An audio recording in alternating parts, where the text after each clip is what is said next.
My husband, 48, Tom, and I, 42 female, have 3 kids. About 3.5 years ago, our oldest, almost adult daughter Taylor, started dating Rob, 19. I know they were young, but Rob is a really nice kid and treated my daughter well. Right after they met, Rob's parents got divorced. As a result, his dad moved to the other side of the country and his mother struggled with mental health issues. His 2 younger siblings went to live with his grandparents, but they didn't have room for Rob, so he would go to live with his dad. He was devastated to leave his hometown, Taylor, and his friends. Taylor and Rob asked us if Rob could move into our in-law apartment. We spoke with Taylor privately and asked if Rob was pressuring her into allowing him to move in, and she said no, it was her idea. We also told her to think really hard about it because once we agreed to take him in, we would be responsible for him, and that would mean he would be staying as long as he needed. She thought about it for a few days and then said it would be okay no matter what. She's usually a level-headed kid, so we thought we had made the consequences of this decision clear. After setting some ground rules, we thought it over for a bit and agreed to allow him to live in the apartment. The apartment is an entirely separate unit, with its own utilities and kitchen, bathroom. The unit is separate but does have hotel-style adjoining rooms set of doors. We decided not to charge Rob any rent or utilities in exchange for following a specific set of rules. In the beginning, Rob wasn't allowed to have guests at the apartment, including Taylor. We didn't let him set up the living space, and instead, they would have to use the main part of the house to hang out together. Rob was always welcome to have meals with us, and we treated him like another member of our family. Rob is now finishing up his first year of a local college, and Taylor is a senior in high school. 5 months ago, Taylor and Rob broke up, and she started dating Joe, 18, almost immediately. Since the breakup, Rob usually stays in his place. He only occasionally comes over to help my husband with various household chores.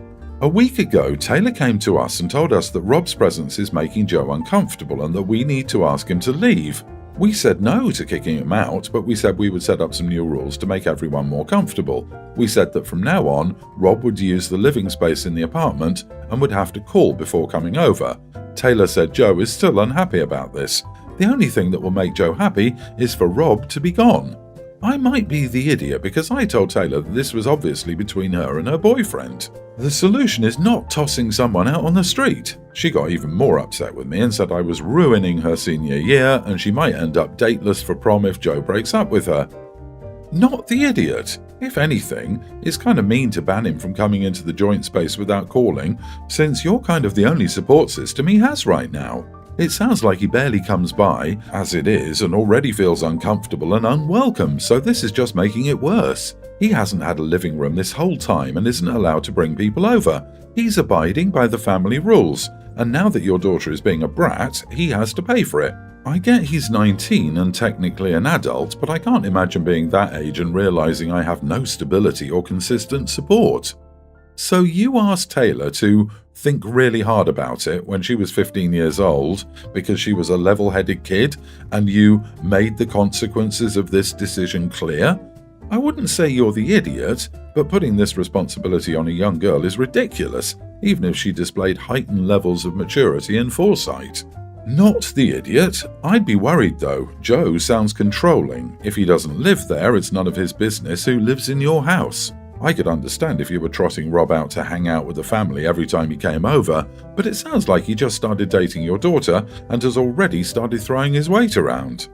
Not the idiot. You offered a compromise and she rejected it.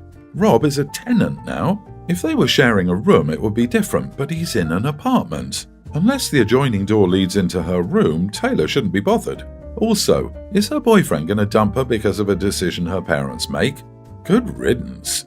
Not only not the idiot, but you probably can't really kick him out at this point. He's a tenant, and you agreed to rules, and as far as I can tell, he hasn't broken them.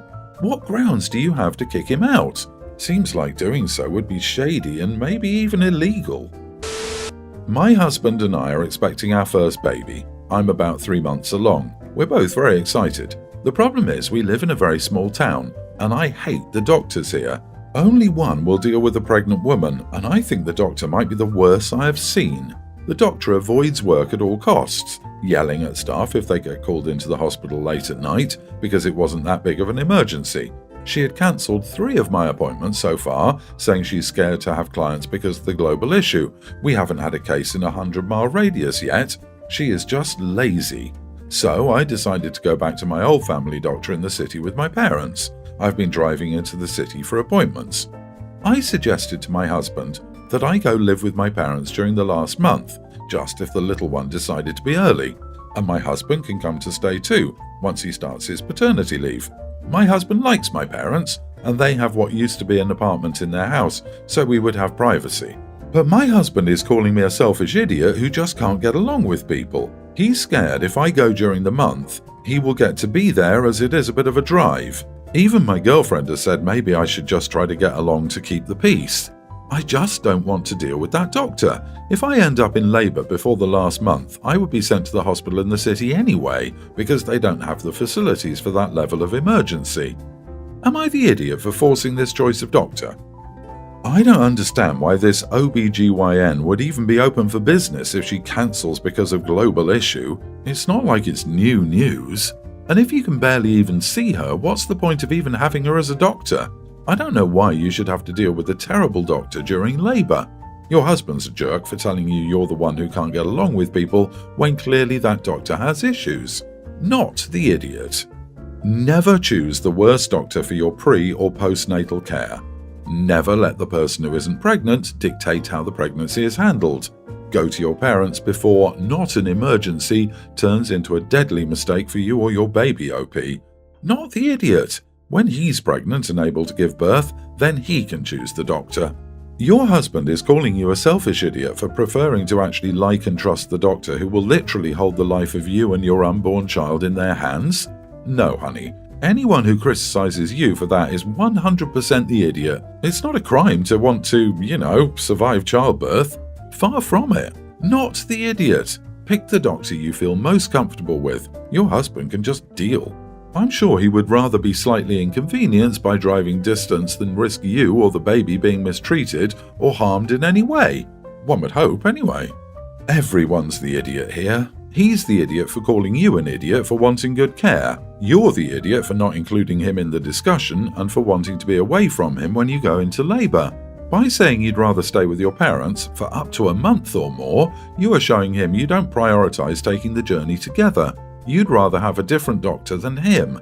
That's got to feel rough for him. My fiancée, 23 female, and I, 22 male, had our baby girl Talia a few months ago. Everyone in our family has been coming around more to see her. 2 months ago, we stopped talking to my parents after they pulled a few stunts. We basically decided it would be up to Talia when she's older if she wants to get her ears pierced. To be honest, I was never into the idea of it being done as a baby when they can't consent. My fiancée's parents pierced her ears when she was a baby, and she always hated wearing earrings. Still doesn't wear any. Like every other parent, that was our decision not to do it to her while she was a baby. My parents didn't shut up about it for a while, saying she'd look so cute, but we told them already no, and that's our answer. When they babysat for us once, they got one of my mum's friends to do it, and we were so angry they went behind our backs. We stopped talking to them after that for disrespecting our decision. Everyone said we were making a big deal and can't cut them out of their granddaughter's life over something like that.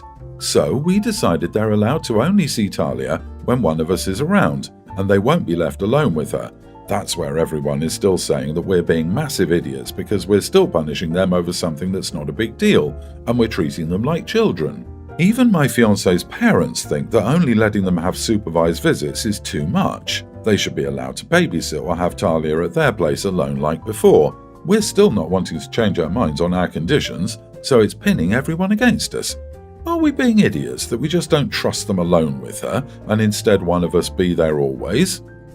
Not the idiot. I wouldn't be leaving my child with them ever again. My mum cut my daughter's fringe and I lost it. This is another level altogether. What's going to be the next thing they decide they know better on? They're lucky they're even allowed to see her, to be honest. Holy moly, just think about what they've done. They permanently damaged their granddaughter's ears to put jewellery in them, which can cause an infection and possibly kill the child if it was not done with sterile gear. If the granddaughter doesn't like the piercings when she's older, they permanently ruined one of the main parts of her body. That's absolutely absurd. You're not the idiot. Your parents are. While this particular event is not a big deal health-wise, their blatant disrespect to you as the child's parents is very concerning. If they're willing to do this in complete disregard of your wishes, who knows what else they might do? The compromise of not allowing them around your child without one of you present is a reasonable one. Ignore everyone else calling you the idiots in this situation. They are wrong. You are the parents of this child. Therefore, it is your choice. If they don't like it, they can pound sand. We lost our son Mason 5 years ago and our lives fell apart. I drank more, wouldn't talk to anyone. Eventually, my ex and I got a divorce due to our many problems, my drinking being a main one. That was my rock bottom, and I started trying to get better. My sweet Mason had a best friend he knew since kindergarten, Ricky.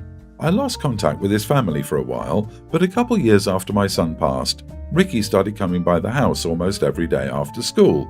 I was still recovering from my alcoholism around that time, so I feel it was to keep me company.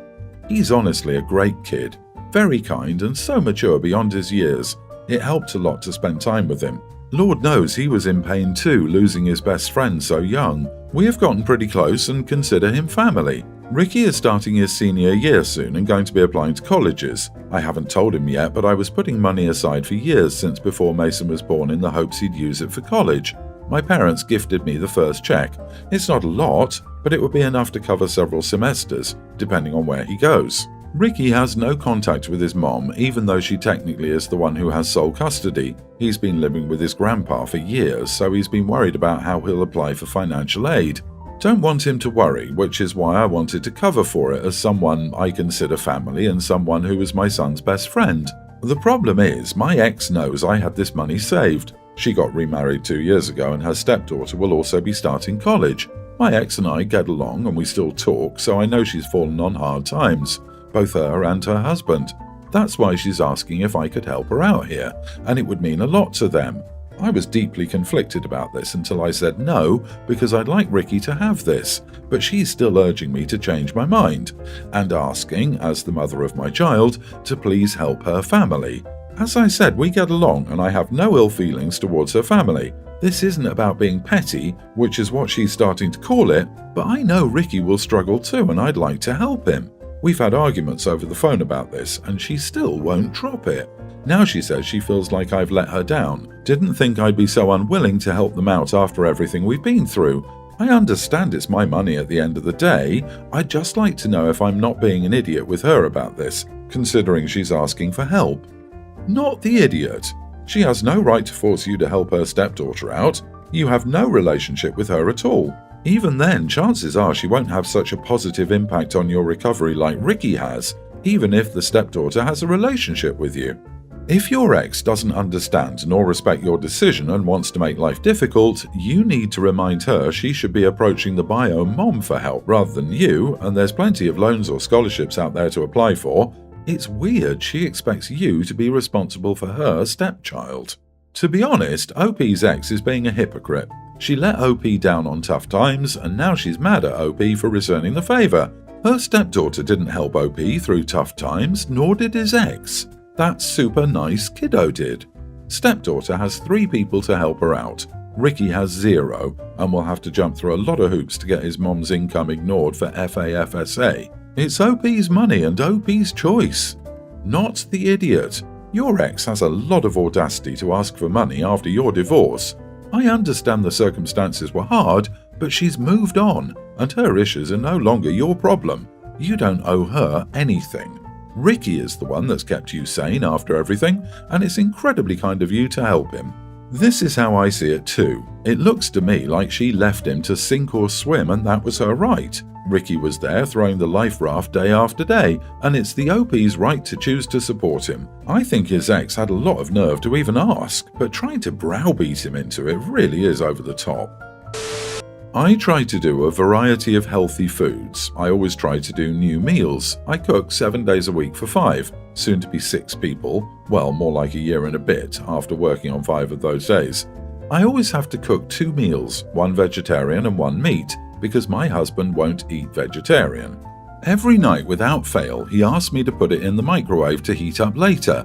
Every night without fail, he'll wake me up at 10 or 11 to heat the food up again, knowing full well I'll usually have to be up in a few hours to feed the baby. Honestly, I'm sick of it, so I started buying him microwave meals. Husband has type 2 diabetes, so his sugars have been going a little higher than usual because he shouldn't eat unhealthy foods. We're obviously in disagreement here. His argument, he stays at home with our 3 children, infant and young children, which means he's tired and sleeps when I get home so he can't eat. However, I also work and get home and cook, do my housework, and still wake up during the night when the baby does. My friends agree with him, saying it's difficult to be at home with young children all day and it's his time to relax. I don't know why he doesn't do his food himself, but even then, I'm sick of doing a nice meal only to have him ruin it in the microwave. Am I the idiot? I'm sorry if I missed anything here, but your husband wakes you up at night so you can put his food in the microwave? Is this a joke? Does he not know how a microwave works? And what difference would it make if you bought him meals for the microwave then? I don't understand. Also, usually, the person who watches the kids does the meals since they're home and have access to the kitchen all day. This story wouldn't exist if you were the man and he was a woman, let's be honest. And also, and I know this sounds mean, but well, if you're both so stressed out, why did you have so many children and keep making them? It doesn't seem beneficial for both your mental and physical health. Why they have as many children is nobody's business but their own. As for the obese husband, he is using his diabetes as a guilt-tripping tool. If he wants to control his diabetes, he needs to get off his lazy butt and learn how to cook for himself. She should not have to do it all herself. When I was home with the kids, I didn't think that keeping them alive was my one and only job. Absolutely, some days were less productive than others. Still, I would never have expected to completely clock out the minute my husband got home, have him cook everyone dinner, and then have the audacity to wake him up to microwave it for me. That's insane. Okay, this is it. I have officially seen everything today. I have seen the husband that does nothing at home, not even fold his own laundry, and asks his wife, "What do I need you for?" I have seen the husband who expects his wife to waitress on a barbecue for his friends. She was not even invited to, and he told her she didn't pull her own weight when she didn't play slave for him. I have seen the husband who does not remember to comb his hair, brush his teeth, and feels his wife disrespects him when she calls him a child. And now, lo and behold, I see the husband who is incompetent in using the microwave to heat his own food. Goodness. Not the idiot. What do you need him for? My mum did all the cooking and cleaning and other chores 7 days a week and spent booked days off work deep cleaning the house, all while working full-time when my dad had retired early and was home all day every day. They never had a happy or healthy marriage. Don't be like that, OP.